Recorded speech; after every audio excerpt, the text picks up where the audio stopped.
Hi friends, இன்றைக்கி நம்ம பார்க்க போகிறது ஒரு மூவியோ இல்லைன்னா ஒரு ட்ராமாவோ கிடையாது. அப்படி என்னதான் இவ சொல்ல போகிறான்னு யோசிக்கிறீங்களா? நம்ம சேனலில் உள்ள ஒரு சகோதரி அவங்களோட லவ் ஸ்டோரியை சேனலில் போட முடியுமான்னு ரெக்வெஸ்ட் பண்ணாங்க. இது எனக்கு ரொம்பவே புதுசாக இருந்தது. ஸ்டோரின்னு சொன்னதும் நான் உடனே ஓகே சொன்னேன். கதை கேட்குறது யாருக்கு தான் பிடிக்காது? அதுவும் உண்மை கதைன்னா சொல்லவா வேணும்.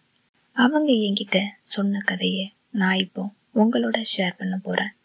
என்கிட்ட பேச ஆரம்பித்ததும் என்னை பற்றி எந்த ஒரு பர்சனல் இன்ஃபர்மேஷனும் நான் உங்ககிட்ட சொல்ல போகிறது கிடையாது. என்னோட பேர் ஜெஸ்ஸி, அதை மட்டும்தான் நான் இப்போ இங்கே சொல்ல போகிறேன்னு அவங்களோட கதையை சொல்ல ஆரம்பித்தாங்க. என்னோட பேர் ஜெஸ்ஸி. என்னோட நாட்கள் ரொம்பவே பரபரப்பாக போயிட்டுருந்தது. ஏன்னா நான் +2 படிக்கிறேன். இன்றைக்கி எனக்கு பப்ளிக் எக்ஸாம்.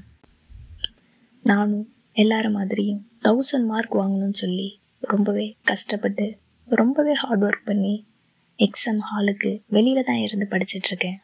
பெல் சத்தம் கேட்டதும் நாங்கள் எல்லாருமே எக்ஸாம் ஹாலுக்கு போனோம். அப்போது நான் மட்டும் ப்ரே பண்ணிகிட்டு இருந்தேன். அது எதுக்குன்னா, என்னோட டெஸ்க்மேட் கண்டிப்பாக ஒரு பையனாக இருக்கக்கூடாது, அது ஒரு பொண்ணாக தான் இருக்கணும்னு சொல்லி நான் ப்ரே பண்ணிகிட்டு இருந்தேன். இதை கேட்டதும் உங்களுக்கு சிரிப்பு வந்திருக்கும். அது தப்பு கிடையாது. ஏன்னா நான் படித்தது இப்போ வரைக்கும் ஒரு கேர்ள்ஸ் ஸ்கூலில் தான் நான் படித்தேன். இப்போ எக்ஸாம் எழுத வந்தது வேற ஒரு ஸ்கூலுக்கு. ஒரு பாய் கூட இருந்து எக்ஸாம் எழுதுறது கொஞ்சம் அன்கம்ஃபர்டபுளாக இருக்கும். அதுக்காகத்தான் நான் ப்ரே பண்ணுறேன். நான் ப்ரே பண்ணிகிட்ருக்கும்போது என் பக்கத்தில் யாரோ ஒருத்தங்க வர்ற மாதிரி தெரிஞ்சது. அது பொண்ணு தான் தெரிஞ்சதும் எனக்கு ரொம்பவே நிம்மதியாக இருந்தது. ஆனால் என்னோட மனசு ஒரு விஷயத்த சொல்லிகிட்டே இருந்தது. அது யாருன்னு பாரு, அவளை பாருன்னு சொல்லி என் மனசுக்குள்ளே ஓடிக்கிட்டே இருந்தது. நானும் அவளை பார்த்தேன். அவளை பார்த்ததும் எனக்குள்ள ஒரு புதுவித உணர்வு. அது என்னென்னலாம் எனக்கு சொல்ல தெரியலை. எனக்குள்ள ஒரு 1000 பட்டாம்பூச்சி பறக்கிற ஃபீல் மாதிரி இருந்தது. என்னடா இவ படத்தில் உள்ள டைலாக்கை சொல்கிறாள்னு நீங்கள் நினைக்கலாம். ஆனால் அவளை பார்க்காத வரைக்கும், அந்த ஃபீல் என்னன்னு உணராத வரைக்கும் நானுமே அதை வெறும் டைலாக்காக தான் நினச்சேன். ஒரு விஷயம் சொல்லுவாங்க, கஷ்டமோ சந்தோஷமோ அது அவங்களுக்கு வந்தால் மட்டும்தான் அது என்னன்னு புரியும்னு சொல்லுவாங்க. ஆமாம், இப்போ எனக்கு அது புரியுது. இதை நான் ஃபீல் பண்ணுறேன். இதை என்னால் புரிஞ்சிக்க முடியுது. அவளை பார்த்ததும் என்னை பார்த்து ஒரு சின்ன ஸ்மைல் பண்ணாங்க. அவ்வளோதான், நான் மொத்தமாக விழுந்துட்டேன். எனக்குள்ள இன்னும் நிறையா ஆசைகள் எழுந்துக்கிட்டே இருந்தது. அவளை பார்க்கணும், அவகிட்ட பேசணும், அவளோட பேர் என்னன்னு தெரிஞ்சுக்கணும்னு சொல்லி எனக்குள்ள ரொம்ப ஒரு ஆசை மேலே மேலே வந்துக்கிட்டே இருந்தது. நான் மறுபடியும் அவளை பார்த்தேன். அழகான 2 புருவங்கள். அவள் நெத்தி ஓரத்தில் ஒரு சுருட்ட முடி காற்றுல அங்கே இங்கேயும் அசைஞ்சு ஆடிட்டு இருந்தது. அவளுக்கு கடவுள் மேலே இருந்த நம்பிக்கையா இல்லை எக்ஸாம் மேலே இருந்த பயமான்னு தெரியல. அவன் நெத்தியில் திருநீர், பொட்டு, சந்தனம், குங்குமம் அப்படின்னு சொல்லி நிறைய இருந்தது. அது எல்லாமே பார்க்குறதுக்கு அவ்வளோ அழகாக இருந்தது. கோவை பல இதழ்கள், அந்த இதழோரம் தவழும் சிறு புன்னகை, எதையோ சொல்ல துடிக்கின்ற கண்கள், நெற்றி வகுடெடுத்து வாரிய இரட்டை சடை, லைட் கிரீன் கலர் யூனிஃபார்ம். இது எல்லாமே பார்க்கும்போது அவள் என் கண்ணுக்கு ஒரு தேவதை மாதிரி தெரிஞ்சாங்க. அவளை பார்க்கும்போது என் மனசுக்குள்ள அப்படி தான் தோணுச்சு. நீங்கள் நினைக்கலாம், எக்ஸாம் ஹாலில் இவன் என்ன சைட் அடிச்சிட்ருக்கான்னு. ஆனால் எனக்கு அவளை பார்த்த நொடியிலிருந்து வேற எதை பற்றியுமே யோசிக்க தோணலை. அப்புறம் பெல் சத்தம் கேட்டதும் நான் சுயநினைவுக்கு வந்து எக்ஸாம் எழுதுறதுக்கு ஸ்டார்ட் பண்ணேன். Tamil first paper. படித்ததில் பாதி மறந்துடுச்சு. எனக்கு தெரிஞ்சதை எழுதி வச்சுட்டு அவளையே பார்த்துட்ருந்தேன். எக்ஸாம் முடிஞ்சதும் பேப்பர் வாங்கினாங்க. அதுக்கப்புறம் அவகிட்ட பேசலான்னு சொல்லி திரும்பி பார்க்கும்போது அவள் அந்த இடத்துல இல்லை. மின்னல் மாதிரி காணாமல் போயிட்டா. எதுவுமே என்னால் அவகிட்ட பேச முடியலைன்னு ஒரு ஏக்கம் இருந்துக்கிட்டே இருந்தது. ஆனாலும் நாளைக்கு மறுபடியும் பார்ப்போம் அப்படிங்கிற நம்பிக்கையில் நான் அங்கேருந்து போனேன். அடுத்த நாள் எக்ஸாமுக்கு போகிறோம் அப்படிங்கிற பயமே இல்லாமல் அவளை பார்க்க போகிறோங்கிற சந்தோஷத்தில் ரொம்பவே சீக்கிரமாக கிளம்பி ஸ்கூலுக்கு வந்தேன். அவளும் வந்தா. என்னை பார்த்து ஒரு சிரிப்பு சிரிச்சா பாருங்க, அந்த ஒரு சிரிப்பில் தாங்க அப்படியே விழுந்துட்டேன். இன்னைக்கு எனக்கு இங்கிலீஷ் எக்ஸாம். பேப்பரில் என்ன எழுதுறதுன்னே தெரியல. ஆனால் எக்ஸாம் முடிஞ்சதும் அவகிட்ட எப்படி பேசணும்னு சொல்லி என் மனசுக்குள்ளே நான் ரொம்பவே ப்ரிப்பேர் பண்ணிட்டு இருந்தேன். எக்ஸாமும் முடிஞ்சது, பேப்பரும் வாங்கிட்டாங்க. எனக்குள்ள ஒரு தைரியத்தை வரவழைச்சிட்டு நான் அவகிட்ட பேச போனேன். உன்னோட பேர் என்னன்னு நான் அவகிட்ட கேட்டேன். அதுக்கு அவ ரதின்னு சொன்னா.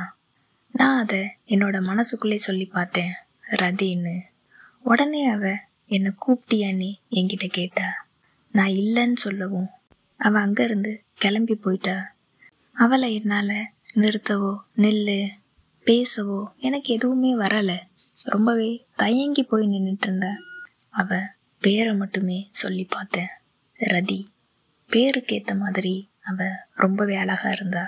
அதனால தான் என்னவோ அவங்க அப்பா அம்மா அவளுக்கு ரதின்னு பேர் வச்சுருப்பாங்க போல. மறுபடியும் அவளை எப்போ பார்க்குறோங்கிற ஆர்வமும் எனக்குள்ள அதிகமாயிட்டே இருந்தது. அப்போ என்னோட ஃப்ரெண்ட்ஸ் வந்தாங்க. இது என்ன எக்ஸாம் ஹாலு, ஒரு ஓடு போட்ட ஷெட்டு, மர பெஞ்சு, இது ஏதோ மெக்கானிக் ஷெட்டு மாதிரி இருக்குன்னு சொல்லி ரொம்பவே திட்டிகிட்டு இருந்தாங்க. ஆனால் எனக்கு அப்படி தோணவே இல்லை. என்னோட தேவதை இருக்கிற இடம் எனக்கு எப்படி மெக்கானிக் ஷெட்டாக கண்ணுக்கு தெரியும்? ஆனால் இதை என்னோட ஃப்ரெண்ட்ஸ் கிட்ட எப்படி சொல்ல முடியும்? அவங்க சொல்கிறதுக்கு எல்லாத்துக்குமே நானும் தலையாட்டிட்டு ஆமாம் ஆமான்னு சொல்லிக்கிட்டே வந்தேன். அடுத்த எக்ஸாமுக்கு படிக்கிறதுக்காக 2 நாள் லீவ் கொடுத்துருந்தாங்க. அந்த 2 நாள் லீவும் எனக்கு ரொம்பவே கஷ்டமாக போச்சு. ஆனால் இன்னொரு பக்கம் என்னோடய ஸ்டடீஸையுமே நான் விடலை. ரொம்பவே நல்லா படிச்சுட்டு இருந்தேன். 2 நாளுக்கு அப்புறம் மறுபடியும் அந்த ஸ்கூலுக்கு வந்தோம். அங்கே வந்ததும் எனக்கு ஒரு அதிர்ச்சி காத்துட்டே இருந்தது. அப்போ தான் என்னோடய ஃப்ரெண்ட்ஸு சொன்னாங்க, இன்னைக்கு நமக்கு அந்த மெக்கானிக் ஷெட்டு கிடையாது, வேறு ஹாலை மாற்றிட்டாங்கன்னு சொன்னாங்க. அப்போது எனக்கு ரொம்பவே கஷ்டமாக இருந்தது. இன்னைக்கு அவளை பார்க்க முடியாதான்னு சொல்லி வருத்தமாக இருந்தது. இப்போவும் நான் ப்ரே பண்ணினேன், நான் இருக்கிற அதே ஹாலுக்கு அவளும் வரணும்னு சொல்லி ரொம்பவே ப்ரே பண்ணிகிட்டு இருந்தேன். ஆனால் நான் ப்ரே பண்ணது இன்னைக்கு கடவுளுக்கு கேட்கல. அதுக்கு பதிலாக என் பக்கத்தில் ஒரு பாய் இருந்தாங்க. எனக்கு அவள் என் பக்கத்தில் இல்லாதது ஒரு கஷ்டம். இன்னொரு பக்கம் ஒரு பையன் இருக்கிறது அது அதை விட கஷ்டமாக இருந்தது. நான் எங்கேயுமே பார்க்காம என்னோட பேப்பரை மட்டுமே பார்த்து எக்ஸாம் எழுத ஸ்டார்ட் பண்ணேன். இதை முடித்ததுக்கப்புறமாச்சும் அவளை பார்க்கலான்னு சொல்லி நான் ரொம்பவே வேகமாக என்னோடய எக்ஸாம் எழுத ஆரம்பித்தேன். பெல் அடித்த சத்தம் கேட்டதும் ஹாலை விட்டு வெளியில் ஓடி போய் தேடி பார்த்தேன் அவள் எங்கேயாவது இருக்காளான்னு சொல்லி. ஆனால் நான் எவ்வளோ தேடியும் இன்னைக்கு அவள் என் கண்ணில் படவே இல்லை. எனக்கு அவளை மிஸ் பண்ணிட்டோமேன்னு ரொம்பவே வருத்தமாக இருந்தது. ஆனாலும் நம்பிக்கையை விடாமல் சரி நம்ம அடுத்த எக்ஸாம்லையாச்சும் பார்க்கலாம்னு அங்கேருந்து கிளம்புனேன். அப்படியே 3 எக்ஸாம் முடிஞ்சு போயிடுச்சு. ஆனாலும் நான் இப்போ வரைக்கும் அவளை பார்க்கவே இல்லை. எனக்குள்ளே இருந்த நம்பிக்கை ரொம்பவே உடஞ்சி போச்சு. இனி நான் அவளை பார்க்கவே முடியாதுன்னு நான் நினச்சிட்டு இருந்தேன். இன்றைக்கி தான் என்னோட கடைசி எக்ஸாம். அதையுமே ரொம்பவே நல்லா பண்ணிட்டு நான் என்னோடய ஃப்ரெண்ட்ஸ் கூட நடந்து வந்துட்டுருந்தேன். அப்போ தான் நான் மறுபடியும் என்னோட ரதியை பார்த்தேன். என்னை பார்த்ததும் அவளுமே என் பக்கத்தில் வந்து, நீ எக்ஸாம் எப்படி பண்ணியிருக்க, ஈஸியாக இருக்கா, நல்லா பண்ணனியான்னு என்கிட்ட கேட்டா. நானும் அவகிட்ட திருப்பி கேட்டேன், உனக்கு எப்படி ஈஸியாக இருந்ததான்னு கேட்டேன். அவளும் அதுக்கு ஆமான்னு சொன்னான். அவளை பார்த்த சந்தோஷத்தில் அடுத்து எனக்கு என்ன பேசுறதுன்னே தெரியல. நான் அப்படியே நின்றுட்டு இருந்தேன். ஆனால் ரதி அவளோட ஃப்ரெண்ட்ஸ் கூப்பிட்டாங்கன்னு சொல்லி என்னை விட்டுட்டு அவள் மட்டும் தனியாக போனான். நான் அவள் போகிறதையே பார்த்துட்டே இருந்தேன். எனக்கு என்ன பேசுறதுன்னு கூட அப்போ எனக்கு தெரியல. ஆனால் அவள் போன பிறகுதான் நான் சுயநினைவுக்கு வந்தேன். அதுக்கப்புறம் தான் தோணுச்சு, நம்ம மிஸ் பண்ணிட்டோம், அவகிட்ட ஒரு நம்பராச்சும் வாங்கியிருக்கலாம். இனி இதுக்கப்புறம் பார்க்க முடியுமா முடியாதான்னு கூட தெரியலை. ஏன்னா எக்ஸாம் முடிஞ்சிருச்சு. அவள் படித்த ஸ்கூல் மட்டும்தான் எனக்கு தெரியும். வேறு எந்த ஒரு டீட்டெயிலுமே அவளை பற்றி தெரியாது. இதுக்கப்புறம் நாங்கள் மீட் பண்ணுவோமா மீட் பண்ண மாட்டோமான்னு எங்களுக்கே தெரியாது. இதோட என்னோடய ஸ்கூல் லைஃப்புமே முடிஞ்சு போச்சு.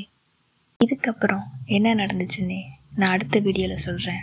இவங்களோட ஸ்டோரியை ஒரு 1 மந்த்தாகவே நான் எப்படி சொல்லலான்னு சொல்லி வெயிட் பண்ணிகிட்டு இருந்தேன். இப்போ தான் அதுக்கான டைம் கிடச்சிது. இந்த கதையை இப்போ நீங்கள் கேட்டிருப்பீங்க. இதை பார்த்ததும் உங்களுக்கு என்ன தோணுச்சு?